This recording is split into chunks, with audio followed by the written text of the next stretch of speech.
I just wanted to make, I guess, a short.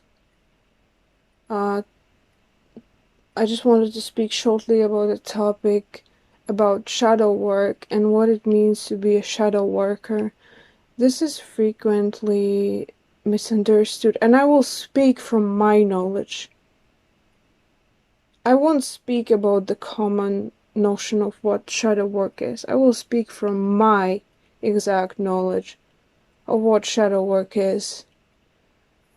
Let's say from my information downloads, not from the common topic. So, what it means to be a shadow worker. To be a shadow worker, especially ascended one, means that you've ascended through the darkness. And I am not talking about ascending through substances. I'm talking about pure ascension that comes from energy, not from influenced energy by the substances. Okay, I'm talking about the pure ascension. And yes, I will be very, like, some will call me a prude or whatever. I do not care. I'm talking about pure ascension. This is my understanding of it. This is my knowledge, my information downloads. So, what it means is that, as I said, you've ascended through the darkness. And that means that you've experienced these deep feelings of what it means to have very dark emotion, dark feelings. And it comes in a sensation. It's not just an experience. It's everything connected together, tangled into one big blob, okay? It's one large space. For such an ascension to take place, there needs to be this blob, alright? And I know some will disagree with me, but there needs to be this blob. It's a combination of several factors to ascend, whether through the light space or through the dark space. And I'm not talking about heaven and hell. I am not talking about these things. I'm talking about the light space and the dark space. Something similar to the yin and yang, but it's a bit different. So, from the dark space, you become the shadow walker, like the ascended version of it, aka something that could be referred to as the Black Lotus. And that is frequently misunderstood. The Black Lotus is just the title, just the name. It's not like a cult, it's not like anything as that. You can make a cult out of it, sure, but it's not. It's just the title of the ascension in its exact meaning.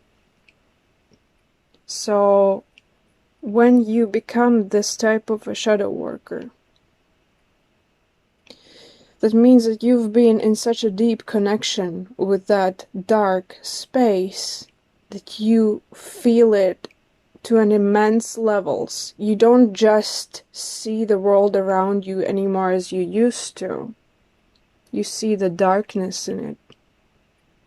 What does it mean to see the darkness in the world? It means that you see the dark in people. You see their shadow. And it does not come to an extent that you saw them before ascending, let's say, okay? Before becoming. What is ascension? It's the highest peak of awareness. All your sensations have been tangled together. It's the highest peak of awareness. And you might become, you might experience Delulu kind of feelings during ascension because your ego, the 3D material space self, is intertwined with your shadow light aspects that come through from the subconscious. And yes, this tangles with the understanding of Jungian principles.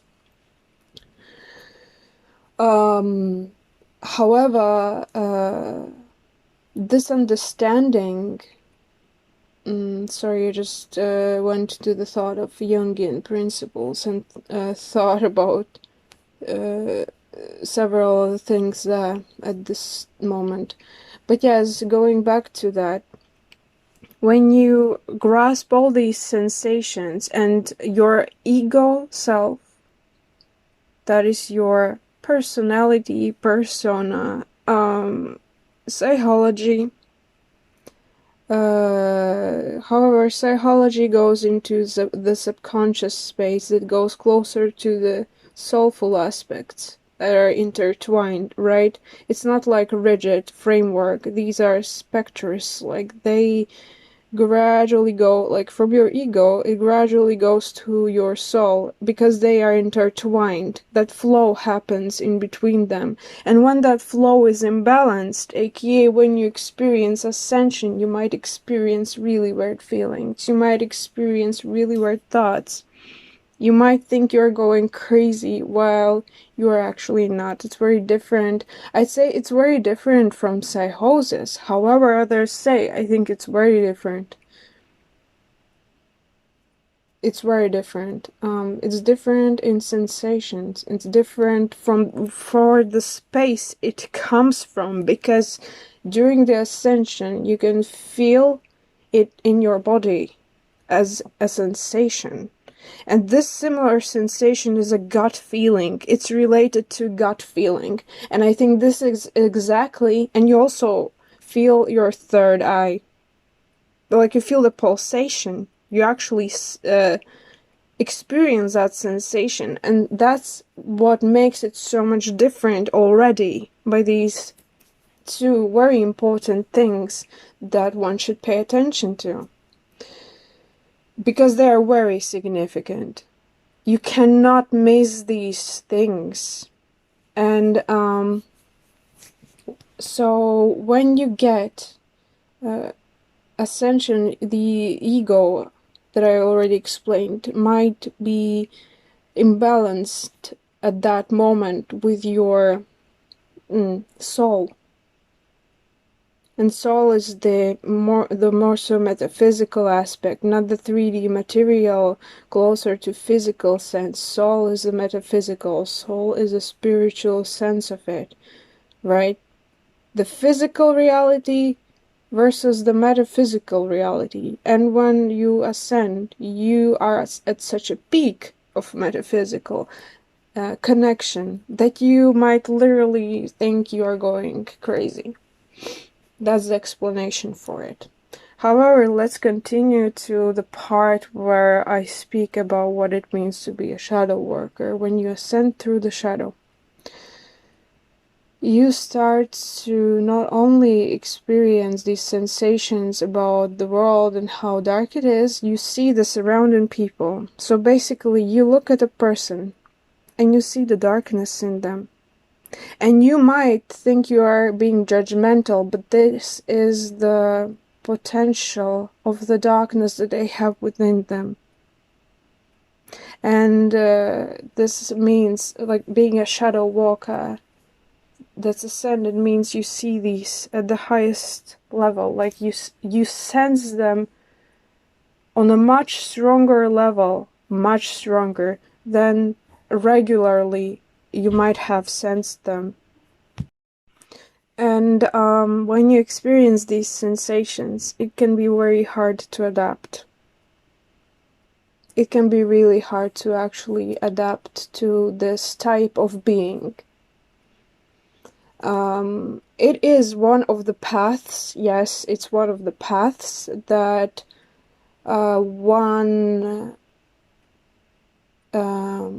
like, we have free will, right? But there are also soul paths, and this is one of the, I'd say, like, not soul paths, but like one of the, I don't want to use the word karmic, because I want to exchange the word karma to use something more explanatory to my understandings and my information downloads. Since I don't go reading books about these topics, I receive information and downloads. Same as I used to when I didn't know about Jungian information field theory. I made up my own before that, before knowing about it, and it was very similar, by the way. It was very similar. The principle is very much so, I'd say, the same. Yeah, and just different details. Skewed things, but they are very similar. But yes, I would say that this is one of the, like, karmic paths, if we use the word karma, like karmic soulful paths. And I could explain it. It's not like a quest, it's like your life's mission, more so. But however, there can be like a point of failure. Since I said we have free will, and things can happen, energies can change around you. When you explore, when you do different things, when you go through life. And when I want to say that Shadowworker's path, from the Shadowworker that I explained, is a very difficult one. Because you constantly, consistently, wherever you go, you see the worst in people. I'm not saying you don't see the good in them, but you sense and you see the worst in people to such an immense level that it might become unbearable to take upon the energies of the others. It might become, at some point, unbearable to go out. And this does not mean you're like a highly sensitive person. Because as I said, this comes on a very different scale from what a regular person who has not ascended or who has not been in touch with spirituality or the energy, or who has been more so in their life in touch with physical 3D reality, materialistic concepts, and that way also blocking their spiritual path. This is not on the same level what they experience. Their highly sensitive is very different from the ascended shadow worker highly sensitive. I'm just explaining here. It has to take a comparison to explain the levels.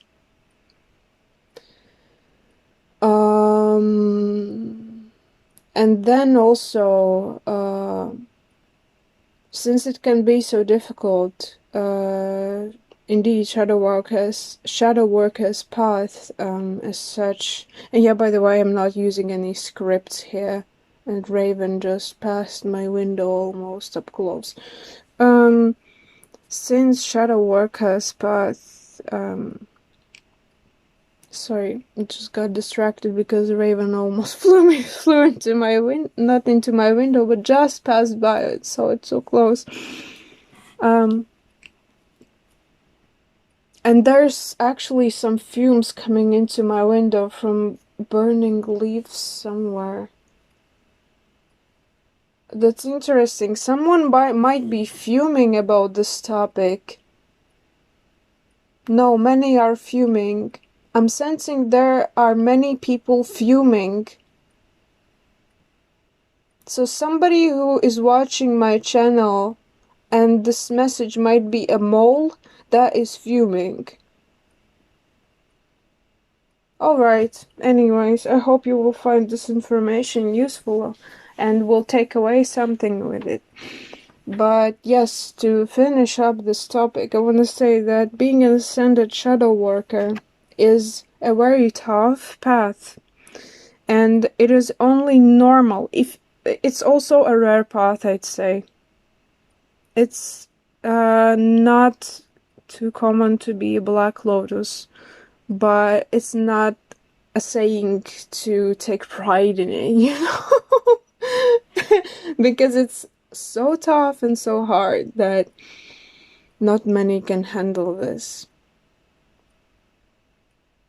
Yeah. This is basically one of the alchemizing paths. They're all alchemy to some extent, and what I mean as alchemy is when you change the energy, when you're the energy walker, when you change the bad energies to good energies, when you determine the bad energies and you know how to change them into good energies or into useful energy. You see, the good energy is a useful energy. When you can redirect it, when you can work with it, then you are the energy walker, then you're the alchemist to some extent, okay? Or like a pure, full-blown energy walker, okay? So we all learn through life, but it is what it is. It's a very difficult path to be a shadow worker, and I explained why. So this is something that I wanted to share about being a shadow worker and the ascended shadow worker. So I hope you found this message useful. And yes, don't fume. Don't fume. I literally see someone fuming. And I see that they're like fuming about like a green tree. You know, like the analogy would be fuming about a green Christmas tree. And that tree is basically, you know, Christmas tree has like a sacred meaning. And it wasn't like, I would not say it's like a Christian tradition at first. It was, beforehand, it was a bit different, you know. And it had some pagan backgrounds. So burning the tree and like. So, oh, I got the message. Someone wants to burn the witch. This is not good though. I'm sensing that this is not good. Like, that it's not a good idea to burn the witch. I don't know who needs this message, but I just literally got this information download. You know, the synchronicities and everything that I just saw. Yeah, this is not a good idea. It's a bad idea, in fact. A very bad idea. Because I'm seeing that tree that's being burned, it's not crusting. It's green. It's like it's not burning. You cannot burn it. It's not burning. Do you know, like when the tree is vital, it's not dry, you cannot burn it. It's not burning. Like you're just making little tiny burns on the top of the of the what, the spindle, is it called the spindle? I think it is called the spindle, the green stuff on the Christmas tree. You're just burning this tiny top of the spindle. Like there's a fire but it doesn't burn. So it's the unburnt.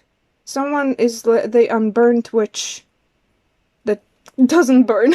Basically, it cannot be burnt, because when a witch can, in this context, when something cannot be burnt, it means it's vital and it's pure. It doesn't have to be burnt. So this is another side message. Oh my god, it's wild. Okay. So I hope you liked this information about shadow work, and I hope you enjoyed this side message too. Maybe this will resonate with somebody very significantly, okay? So thank you for listening, and have a nice day or evening, whatever, sorry, wherever you are. So yes, bye, and see you maybe in the next reading or maybe next message that I will leave. So bye bye.